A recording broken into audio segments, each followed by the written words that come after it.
நடிகர் கார்த்தி நடிக்கும் 29வது திரைப்படத்திற்கு மார்ஷல் என தலைப்பு வைக்கப்பட்டுள்ளது. கார்த்திக்கு சர்தார் 2, வா வாத்தியார் போன்ற படங்கள் அடுத்தடுத்து வெளியாக உள்ளன. இந்நிலையில் அடுத்ததாக 2022ஆம் ஆண்டு வெளியான டானாக்காரன் படத்தின் தமிழ் இயக்கத்தில் கார்த்தி நடிக்கவுள்ளார். ட்ரீம் வாரியர் பிக்சர்ஸ் தயாரிக்கும் கார்த்தியின் இந்த 29வது படத்திற்கு மார்ஷல் என தலைப்பு வைக்கப்பட்டுள்ளது. 1960களில் ராமேஸ்வரம் பின்னணியில் கடல் கொள்ளையர் கதைக்களத்தில் படம் உருவாகிறது. இதன் படப்பிடிப்பை காரைக்கால் மற்றும் ராமேஸ்வரத்தில் விரைவில் நடத்த திட்டமிட்டுள்ளனர். சென்னையில் பூஜையுடன் படப்பிடிப்பு தொடங்கிய நிலையில் சாய் அபயங்கர் இசையில் சத்யராஜ், பிரபு, கல்யாணி பிரியதர்ஷன் உட்பட பலர் இந்த படத்தில் நடிக்க உள்ளனர்.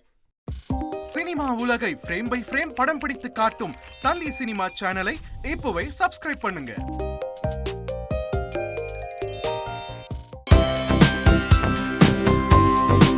தந்தி டிவியை உங்கள் கேபிள் டிவி ஆபரேட்டரிடம் இலவசமாக கேட்டு பெறுங்கள்.